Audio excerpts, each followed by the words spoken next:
Well, our top story on Weather Nation this hour and all day, pretty much all week, is the snow across a wide swath of the country. Minneapolis, Minnesota, we can see a video here from our field correspondent Brandon Clement of all of the impacts we've seen. The plows are out and a lot of vehicles have been involved in multi-vehicle car accidents. Meanwhile, out to Weber County, Utah there, the Yellow Lab enjoying running around in the snow, and Prescott, Arizona also with some heavy snow in your region. Thanks so much for joining us here on Weather Nation. I'm meteorologist Kit Thomas. We're taking a look on the wide view of the radar here. We've got it on pause, but we've got a lot going on. You can see it's toned down a little bit for the far west, but we still have some scattered snow flurries in that region. We'll look at that blizzard in just a moment. But out across parts of California, into the Great Basin, Utah, Nevada there, down into the lower four corners, we've got some scattered showers of snow coming down. That's going to be the case. It might fill in a little bit more over the next couple of days, but this is going to be the nature of the snow in the days to come. Out into northern parts of New Mexico, southern Colorado, we've had some snow squall warnings, some very large areas under snow squall warnings recently. Albuquerque, it looks like you're just seeing rain at the moment, but you head out to I-40 just to your east or west, you run into some pockets of snow, so do be careful. Same thing around the Santa Fe area up to the I-25 corridor. Then we get into the Sangre de Cristo Mountains. We've got a snow squall warning here until 2:15 along the I-25 corridor. Continuing north around the Colorado Springs area, Pueblo also seeing some heavy snowfall. The Denver metro pretty much quiet at the moment, but up towards Estes Park, the Rocky Mountain National Park area, we've also had some heavy snow passing through, and the I-70 corridor has even seen some areas of some snow squalls. Taking you to the Great Lakes region here, we've got a whole mess of storm coming through this region. We've got heavy rain on the south side, transitioning to a rain, snow, ice mix. And then on the northern side, we're talking about heavy snowfall as well. Let's look at Minneapolis at the moment, as we've got some heavy bands of snow beginning to work their way through. We'll loop this just over the last 30 minutes here as you see those bands of snow coming in.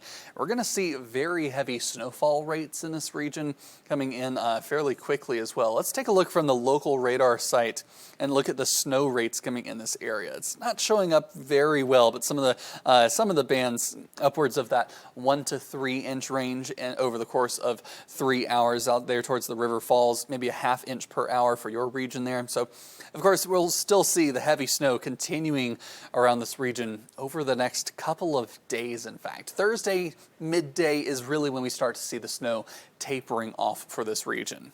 Meanwhile, out towards the northeast, we've started to see some snow across New York State there, around the Binghamton area. A little bit of a rain-snow mix just north of New York City proper. But then you see out here on Long Island, you've got a little bit of pink around the Oyster Bay area. A friend of mine just sent me a picture out of the Freeport area of some sleet coming down there as well. So we've started to see a little bit of that frozen precip mixing in, but it's mostly going to be rain for New York City, it looks like. Let's take you out back to Minnesota, though. This cat, Luna, is certainly enjoying the snow out there, it looks like, or maybe just looking back to encourage the owner to let him back inside. Not quite sure about that, but, you know, we've got the blizzard warnings outside of the Minneapolis area, White Bear Lake right there within the metro. We've got blizzard warnings all the way up through parts of the Missouri River Valley into the Red River Valley of the north there around the Fargo area, through the Minnesota Valley, up to almost the Minneapolis area, and then up towards Ashland, Wisconsin. You're also under blizzard warnings. As this low continues to spin through, it's going to pull very fast winds across Lake Superior.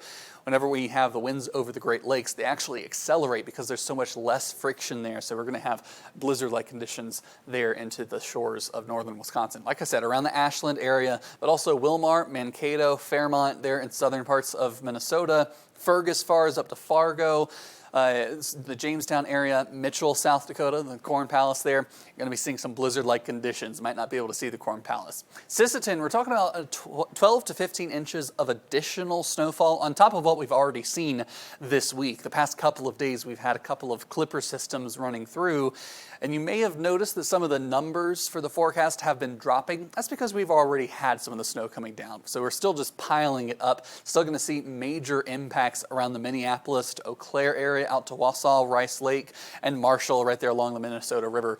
We'll keep that in mind. A more broad view here of the winter storm impacts. We'll see that along I-90. It's still going to be snowing on the roads. We're still going to have the difficult travel, but it will be tapering off over the next couple of days. Here's a look at the timing. Minneapolis, as we head into this evening, we start to see the snow taper off a little bit, but then we have another push of heavy snow coming in the wee hours of the morning. 2 to 5 a.m., we're going to have a push of very heavy snow come in. So your Thursday morning commute is not going to be any better than it has been today.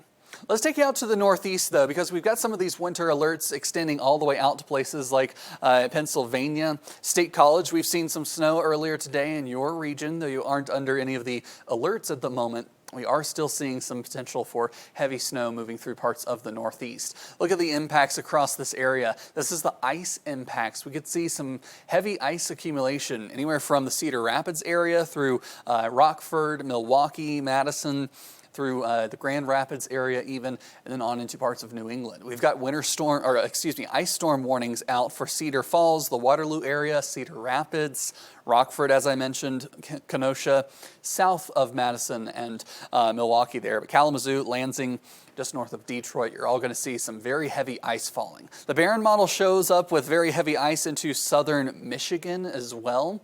So we could see some glazing of ice on the roads. That, of course, makes it very difficult to drive.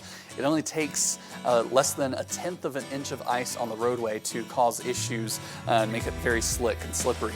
Through Wednesday evening, we see more of that ice making its way into New York State as well. We'll continue to track that right here on Weather Nation. And then, of course, we still have snow coming into northern Michigan as we head into the next couple of days. We're talking on the order of 6 to 12 inches.